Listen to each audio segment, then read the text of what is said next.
Everybody, it's Monday, October 14th, 2024. Welcome to the NFL Fantasy Football Show presented by Uber Eats. Get game day deals all season long. It's me, your man, MG Marcus Grant, joined by Michael F. Florio and Laquan Jones, and we're wondering exactly what is a bub means.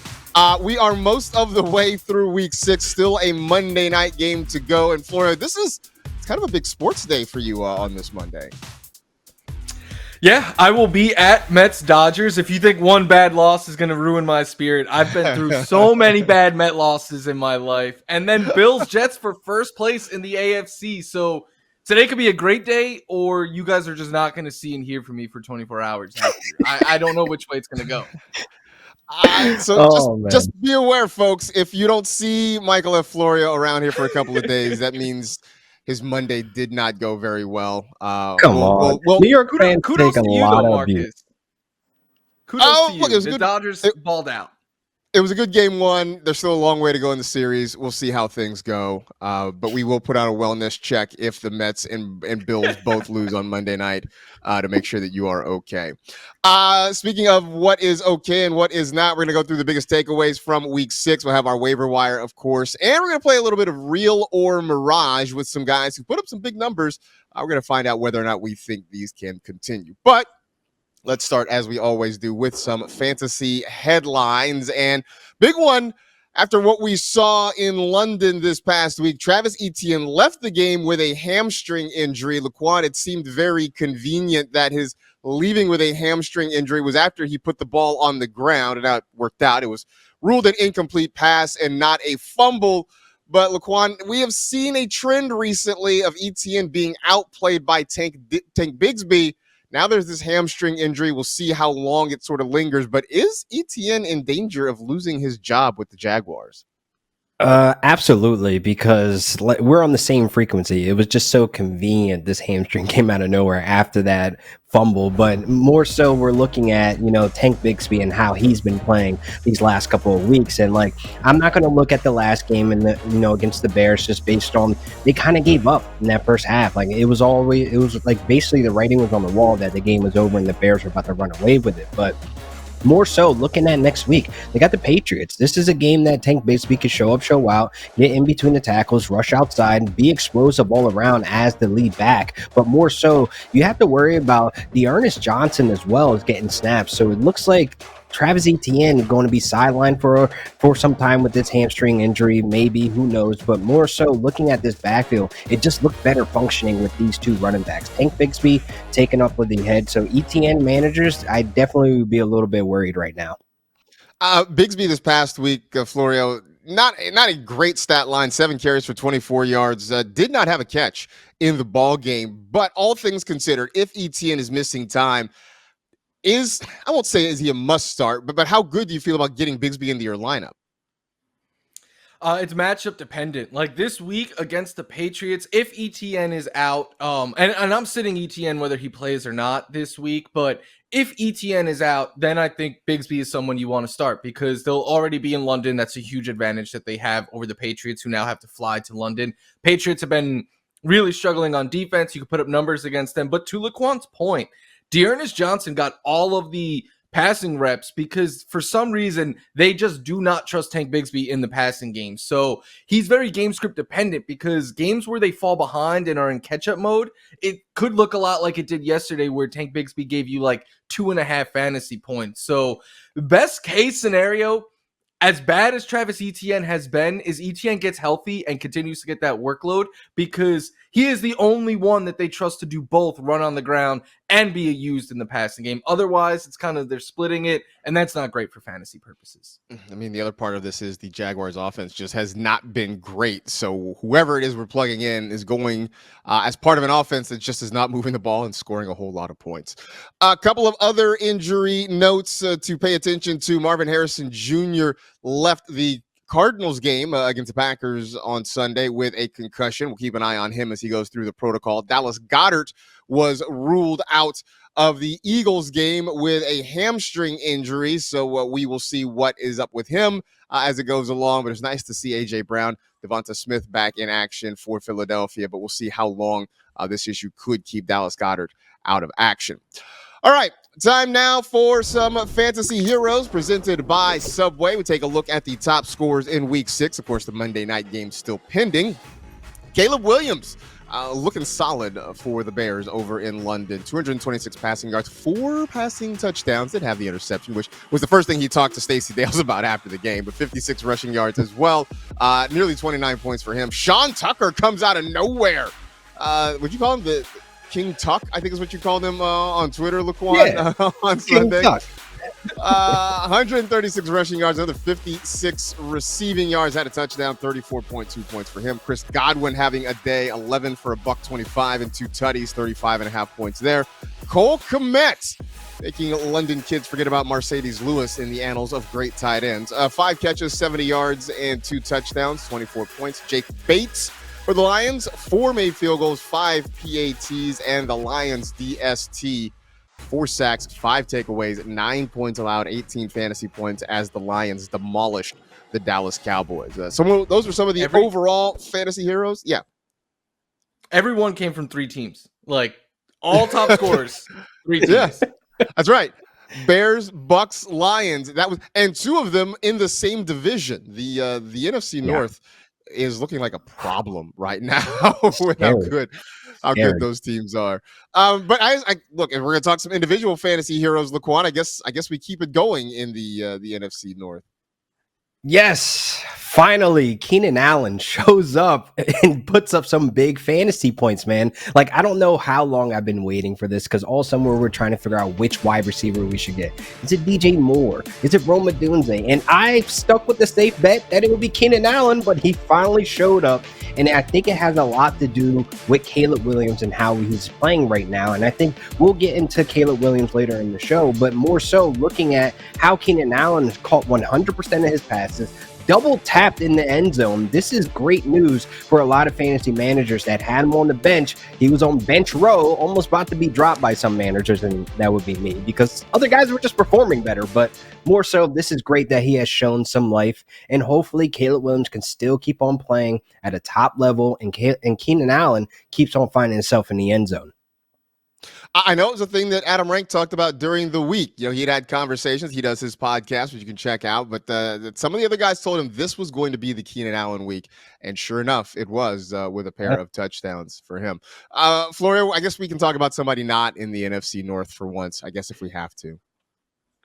I was so happy to have AJ Brown back, who was not only the player that I drafted the most in the first round this year, but I was making some bold claims saying like I'd rather have this guy than Justin Jefferson. And week 1 looks great, and then he pulls his hamstring at practice and we don't see him for a month. But AJ Brown has played 2 games this year. He is averaging 23 fantasy points per game. He has at least 9 targets in both of them, over 115 yards and a touchdown in each of those games. I know his end of season numbers are going to get hurt by these injuries, but on a per game basis, AJ Brown has a chance to be the wide receiver 1 this year, partly because some of the other big names that were going ahead of him aren't quite living up to expectations, but also because this guy is just balling out. He's one of the best deep receivers in the NFL, and now he has an OC that is building his offense around getting the deep ball and getting to AJ Brown and really getting him going downfield. So I feel great about AJ Brown moving forward. And yeah, if you have him, obviously you're starting him each and every week, but it was worth the wait to get AJ Brown back. It was so nice to go through and set lineups this week and say like, oh, AJ Brown, I can put him back in. Thank you. Oh, the Bat family is Smith. back together. Right. Devonta Smith, I can put him back in. Like, that was so refreshing. It was so nice to be able to like slide those guys back into the lineup, and nice to see them produce as well. Normally, I tend to go off menu with my fantasy hero, looking at the list of the top scores. But this time, I just had to shout out Caleb Williams for not only what he did this past week against the Jaguars, but for what he's been doing the last couple of weeks, leading this Chicago Bears offense. Remember, after the first 2 games, people were like, oh, Caleb Williams, I don't know, maybe he's overrated. It's almost like we should wait more than 2 games before we make a judgment on any player in the National Football League. But you look back over the last 3 weeks, Caleb Williams with 7 touchdown passes, just 1 interception. And yes, he's done it against some defenses that aren't particularly great. It's been the Rams, the Panthers, and the Jaguars. But so what? The fact is you can only play who you can play. The Bears offense looks like it's coming together. We have seen Caleb get time to throw. We have seen him make some just baller throws. And a thing that I loved yesterday was seeing him run with the football as well, getting you 56 rushing yards. That is no small feat. One of the things that I said about him, that a lot of people said about him, is that when he runs, he's not going to run the way Jaden Daniels or Lamar Jackson does. He is going to run sort of the way Patrick Mahomes does. He will do it to make plays. He'll do it to keep the sticks moving. And when he sees an opening, he will take off. We saw a lot of that against Jacksonville in week 6. Hopefully it continues, especially because you look at the Bears' upcoming schedule. It is pretty nice. They have a bye coming up this week, but then they go to Washington, they go to Arizona. So a couple of nice games for Caleb Williams and a chance for him to kind of keep this run going a little bit. Please tell me that Bears Commanders is an island game. That is a good question. No, it is not. At least not as of yet. As what of are we now, doing, NFL?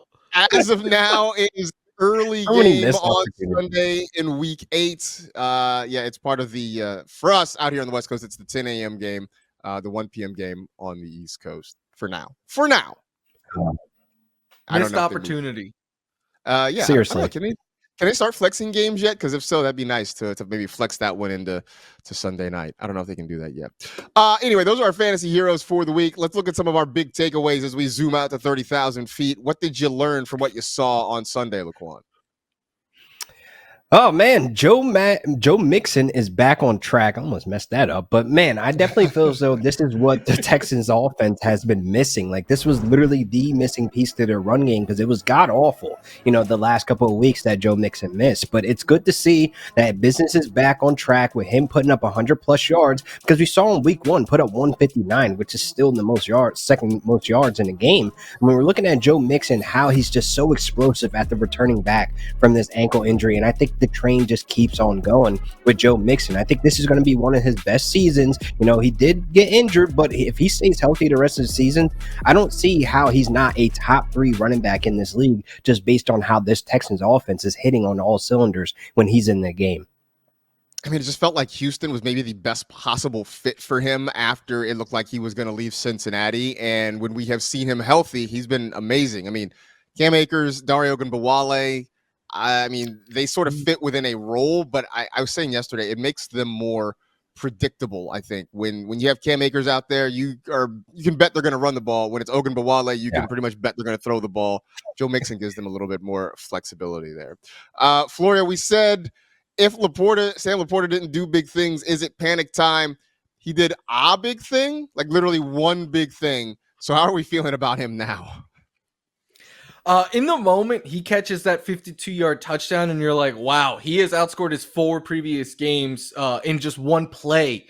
Then you think about it, and you're like, oh, one play beat every other game he had this year? And then you look at the box score, and you're like, oh, that was the only target he had all game. Yeah, I am worried that it was a 52-yard touchdown. His lone target came on a trick play where, 4 other players touched the ball, and then you look at it. He was behind in targets, behind not only the running, Jamison Williams and Amon-Ra St. Brown and Jahmyr Gibbs, which you expect, but Khalif Raymond and Tim Patrick had more targets than him. And Laporta is averaging just 3 targets per game right now through 5 weeks. So I am still worried about him. I think this is a sell high window now. People are going to see that play. They're going to remember Laporta from last year, know how bad tight end is. If you could flip him right now, I've been in talks about sending a package of Laporta and another wide receiver on my team for David Montgomery or something like that. Try to get rid of Laporta this week if you could sell high, I think. What's wild is that in a game where the Lions scored 47 points, Amon-Ra St. Brown and Sam Laporta combined for 5 catches for 89 yards. I mean, they each had a touchdown, which was sort of nice, but they were not really the focal point of the offense for the Lions. For Amon-Ra, I don't think we're really concerned. For Sam Laporta, I think we are very concerned. But that gets me to my point, which is that aside from Laporta, tight ends might be starting to put some things together for fantasy managers. You did have a lot of big games this week at the position. Cole Kmet, George Kittle, Evan Ingram, Trey McBride Brock Bowers always 16 points. Mark Andrews gets in the end zone. He gets you 15 points. But even going back to last week, Tucker Kraft got you 24. Brock Bowers over 20. George Kittle over 20. You had, Isaiah Likely with, whatever. That was sort of a weird game. But Travis Kelce getting targets. Kyle Pitts getting targets. So the first month plus has been abysmal at the tight end position. But it does feel like maybe guys are starting to wake up and they're starting to get integrated a little bit more. Maybe it was just the circumstances. I'm not going to complain because we've been hurting for any kind of production at that position. So maybe, just maybe, they are starting to turn the corner for fantasy production. Just getting started here. Yeah, we are back. At least we hope. We will be back in just a second. We're going to come back and talk about some waiver wire guys and a little bit of real or mirage. That's next on the NFL Fantasy Football Show.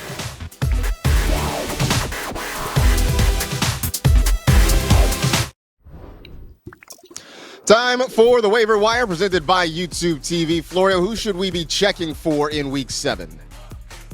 Check for Kirk Cousins and Caleb Williams, who are both still just under 60% roster. Daniel Jones continues to run, and he gets a good matchup against the Eagles next week. And for you deeper league players or 2 quarterback league players, Drake May, I know it wasn't the prettiest game, but it was productive. And Spencer Rattler, if you're in a 2 quarterback league. Check if Bucky Irving is out there because he still floats around just about 60% rostered right now. Sean Tucker, I think, is worth taking a shot on after what he did. Jaylen Warren is back for the Steelers. And then Isaac Arendo and Case Jordan Mason cannot play next week. And Ty Chandler, I know it's a tough matchup, but Aaron Jones did get hurt the last time we saw the Minnesota Vikings, so make sure to keep an eye on him. Christian Watson and Romeo Doubs, they played really well. Jordan Love is balling out right now, and Wicks got hurt.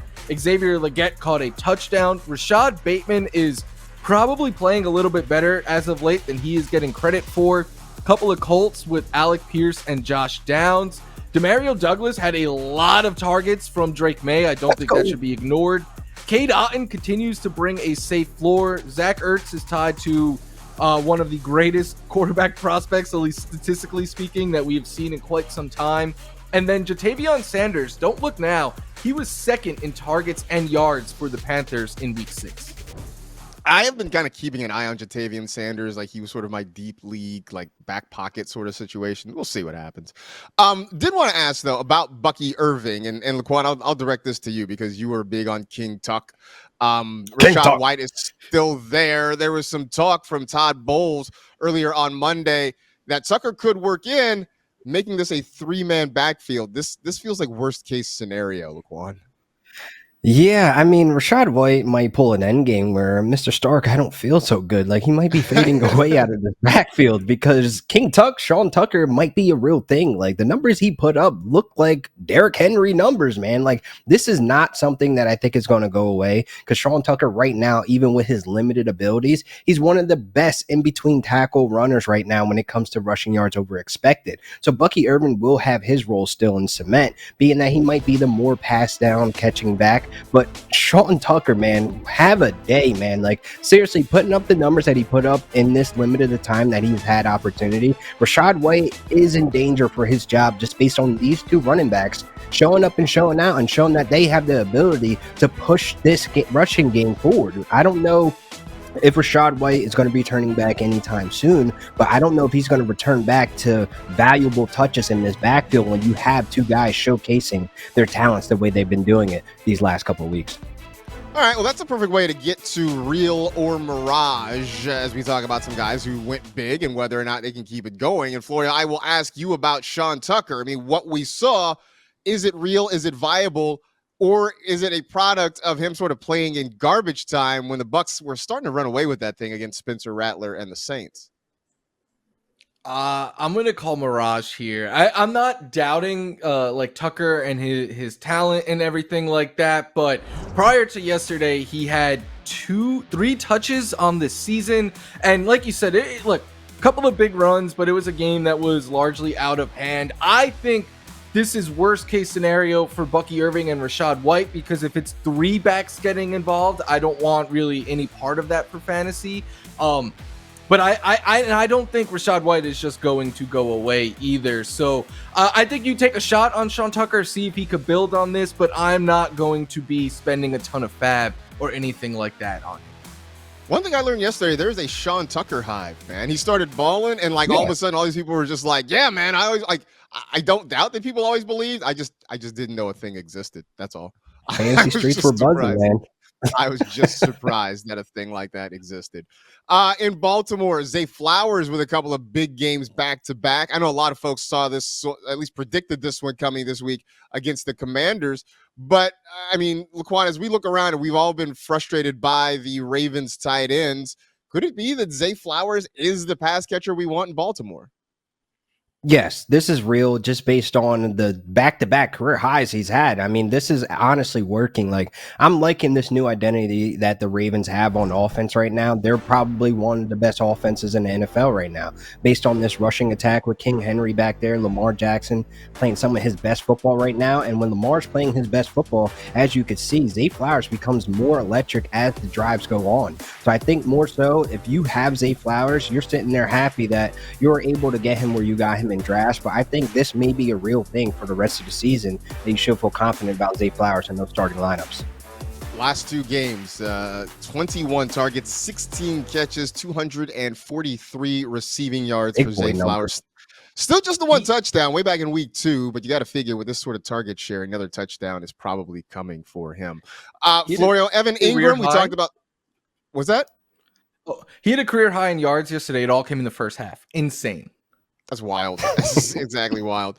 I mentioned tight ends, I think, starting to wake up. Evan Ingram might be the hero we have been asking for a while. 10 catches. I mean, he immediately comes back and gets a ton of opportunity. I mean, we saw this last year, but I mean, I got to ask, because in the year where tight ends have been frustrating us, is this for real with Evan Ingram? Yeah, I will say I obviously was a big doubter of Evan Ingram, and so far this year, look, week 1 wasn't great. Then he got hurt and missed a bunch of time. But we do know that he is a favorite of Trevor Lawrence's. And if you were getting consistent volume at the tight end position, you are real and you are worth starting. So, yeah, Evan Ingram, 10 catches, 102 yards. I know he had a fumble, but he was clearly someone that Trevor Lawrence was making a conscious effort to get the ball to. And him and Brian Thomas Jr. are making it tougher and tougher now, it seems, to trust Christian Kirk, because the bar for tight end is so much lower that I'm going to start Evan Ingram if I have him. Whereas for a wide receiver, I think it might be time to try to get away from Kirk. Yeah, I mean, it's just, I don't know. I feel like because he and Evan Ingram sort of exist within the same area on the field, I'm going to lean with the tight end just because, as you mentioned, the bar for a quality tight end start is so much lower than it is for a quality wide receiver start. We know Brian Thomas has the downfield opportunities sort of on lock in this offense. So we'll see. Also, just again, the Jaguars offense, just not what we want it to be. Too much Gabe Davis. Lot of Gabe Davis. Yeah. I don't care. I'll never roster him. Bills fans know all about that for sure. Before we go, of course, as always, it is time for Moments We Love, presented by Barefoot Wines, and doing a lot on the celebration front. A lot of Disney type celebrations going on. Last week, was it the Packers with the who was with the Pack? Was it with the Parent Trap celebration? Vikings with the Parent Trap celebration. That's who it was. This week, Disney class. And it's NFC North teams. It's David Montgomery with the Disney Channel celebration. Just drawing the logo here. Love this. You know? I don't know what spawned it. What created this? So I was a Nickelodeon kid growing up. Disney Channel was always number 2 for me, but they always, in their commercial breaks, they would have their child actors and stars and stuff draw the Mickey Mouse logo. So like if you were watching like Even Stevens or Kim Possible, or there was this Disney movie, it was about basketball. Your go-to move was the worst travel you've ever seen in your life. Anytime you watched anything like that, you would see them draw the Mickey Mouse. So I thought this was dope. Oh, I thought it was dope too. I'm just like wondering, like somebody needs to ask David Montgomery, like, why? What brought this back? Was he, yeah, what sparked that? That's so random. I don't know. Was he like sitting around with the kids watching Doc McStuffins or something? Like, what is happening here? Like, I don't know. Wild. He's 27 years old. He grew up watching like Even Stevens and stuff like that. Oh no, it's very much in his wheelhouse. For sure, it's in his wheelhouse. It just sort of came out of nowhere. That's all. But absolutely Absolutely a moment that we loved in week 6. In the meantime, it's for us.